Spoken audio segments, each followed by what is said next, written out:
almost 29 years now, I have had the pleasure, and I do mean pleasure, in serving an amazing social impact organization here in Detroit, COTS.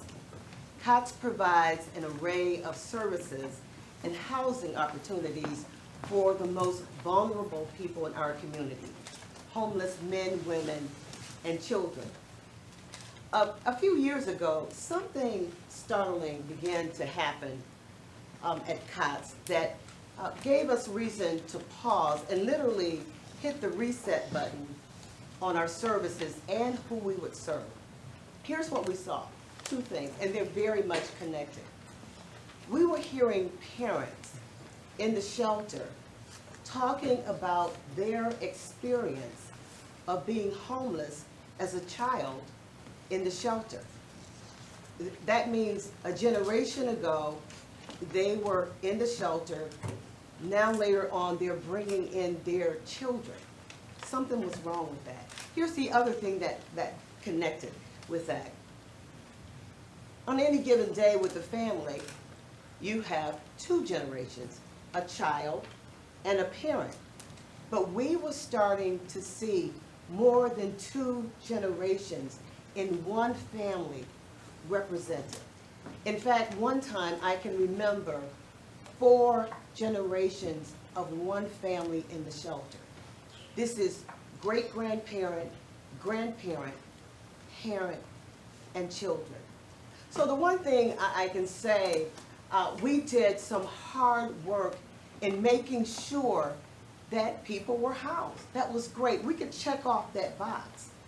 But the thing that we did not pay attention to and focus on was poverty. And that's the root cause of homelessness. So here's what we did. We hit the reset button, and we did a major transition in our organization. The first thing we did was we transitioned the emergency shelter to serve families only. And here's why.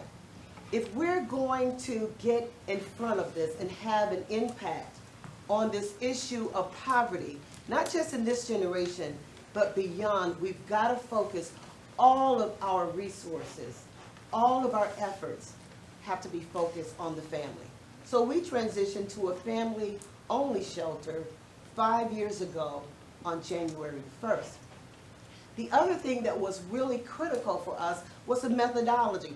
How are we going to transition people out of poverty? How are we going to get them to self-sufficiency? I'm glad you asked. And here's how we do it. We have a theory of change, and it's evidence-based. It's called our passport to self-sufficiency.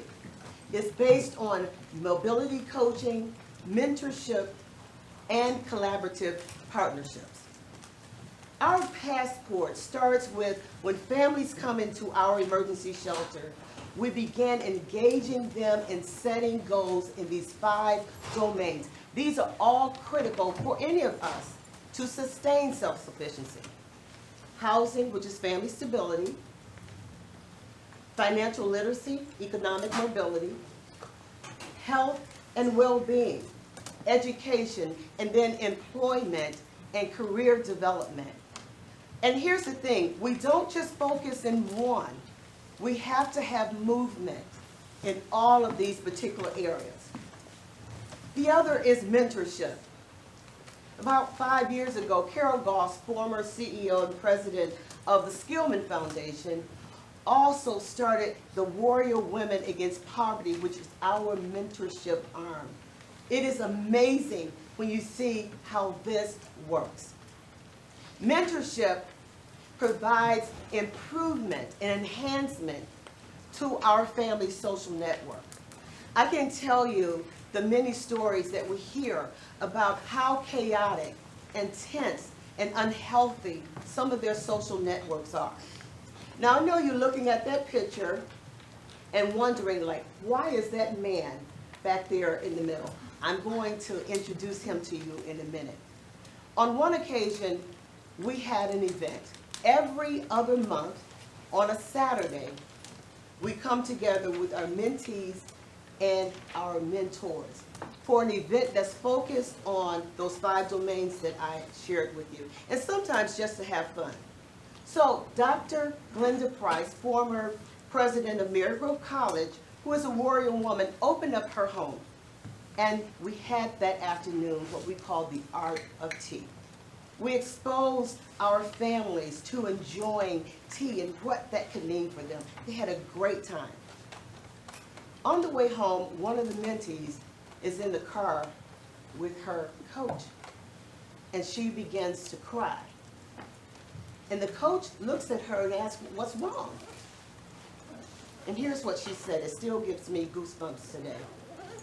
She said, "I've never been in a space with a lot of women where there was not fighting or where there was not some kind of drama going on."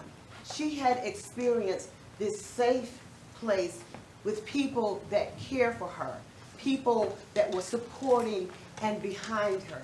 I can't tell you the influence or the impact that that will have, not only for her, but the way she engages her children. We also have collaborative partnerships. What COTS does well is housing. But these other areas, education, economic mobility, health, and well-being, those are not our sweet spots. But we have amazing partners, collaborative partners that work with us to make sure that we keep the family at the center of it all. And every now and then, we have a family that has an issue that comes up that literally derails them. Just like a wound, when there is a cut, blood rushes to that to bring the healing. Our partnerships come together to make sure that healing continues for our family and that they get back on track. Our approach also has a 2-generational. That means for us that while our parents are working on their goals, our children also have their own unique goals that they're working on. I remember on one particular occasion, I was in my office, and a young man, 7 or 8, knocked on the door. He's standing there with his mobility coach. And he says to me, and he was very proud, he says, "Miss Johnson, I know the difference between a need and a want." And I thought to myself, I know a lot of adult people who have not yet gotten that together. Here he was able to articulate, because he had just come from his financial literacy class, and he's talking about the difference between a need and a want. Imagine him going to the store with his parent, and they're shopping, and she reaches for something, and he looks at his mom, and he says something like, "Mom, do we need that, or do we want it?" Right? There's some motivation in that. He's motivating her, and she's also learning the motivation. Brandon. So remember that face that you saw in the middle of that sea of women? So Brandon came into our emergency shelter 2016. He's a single dad with 2 children. Brandon was struggling. He was broken. He was bruised. He met his mobility coach. Brandon worked really, really hard. It took him 5 months in the emergency shelter to land housing. But here's Brandon's, what we call his dashboard. So he started there and he continued to work after he landed in housing. This is a list of every last one of Brandon's goals. The day he started and the day he completed. What was important for Brandon was education. He wanted to exceed in school and to do well. And he pushed, and with the help of his mentor and with the help of his coach and all of his support systems, in May of 2019, Brandon will get his master's degree. We are so excited and happy for Brandon. But he wasn't done there. Brandon said, "I don't want just a job," and he has a great job right now that supports him well. he wants a career. Brandon said, I want to be an attorney. And he knew nothing about how to figure that out in his life. And so his coach literally took him to Wayne State, where he went to apply. And a few months ago, he received his letter saying that he can start in the fall of this year in law school. So here's the thing about the wonderful things that are happening in Detroit. And I am so excited about the renaissance and the great things that are happening for all of us. But I'm more concerned and focused on people that may not get that opportunity. And so our goal and our commitment is to make sure every family has an opportunity to succeed. And we do that one family at a time.